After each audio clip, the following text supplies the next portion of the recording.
اعوذ باللہ من الشیطان الرجیم، بسم اللہ الرحمن الرحیم۔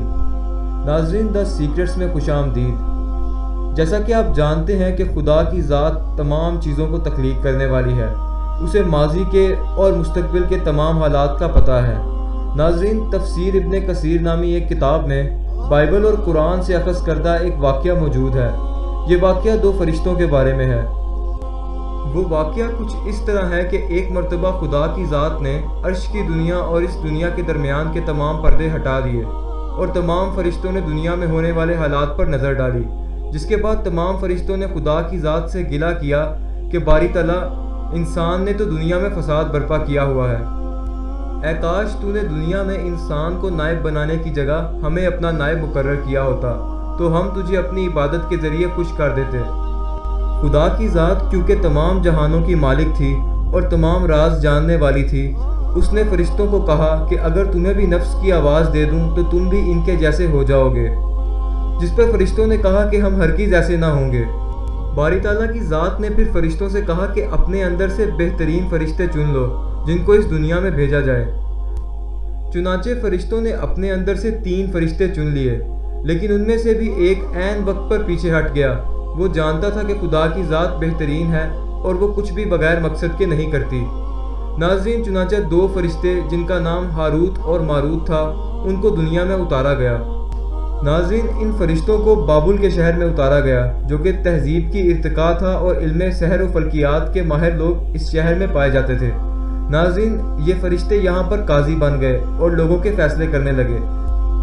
یہ لوگ دن میں فیصلے کرتے اور شام کو اسم اعظم کا استعمال کر کر واپس عرش پر چلے جاتے۔ ناظرین، ایک مرتبہ ان کے پاس ایک عورت آئی۔ اس عورت کا نام زہرا تھا۔ یہ عورت اپنی خوبصورتی کے باعث پورے بابل شہر میں مشہور تھی۔ ناظرین، یہ عورت ان کے پاس اپنے شوہر کی شکایت لے کر آئی۔ ناظرین، یہ فرشتے اس عورت کی خوبصورتی سے اس قدر متاثر ہوئے کہ ایک پل کو بھول گئے کہ خدا نے ان پر امتحان بھیجا ہے۔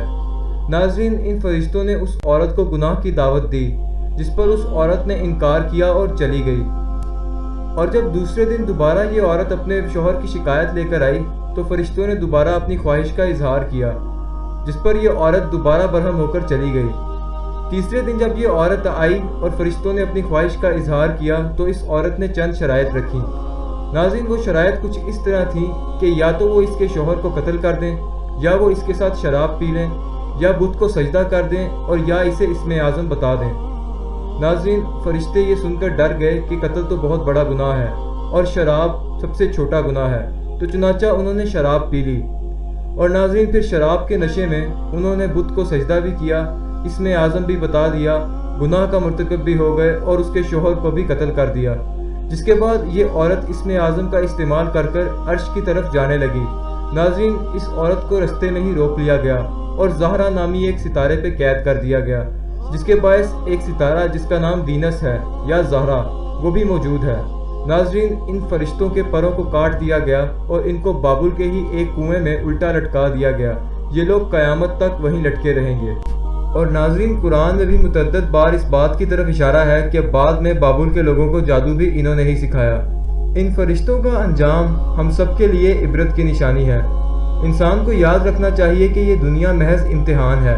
خدا کی ذات اس بات سے باخبر تھی کہ فرشتوں کو جب نفس کی آواز دی جائے گی تو وہ یہ سب کچھ بھول جائیں گے۔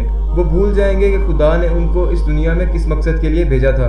ناظرین، اسی وجہ سے انسان اشرف المخلوقات کہلاتا ہے اور انسان دنیا میں اللہ کا نائب ہے۔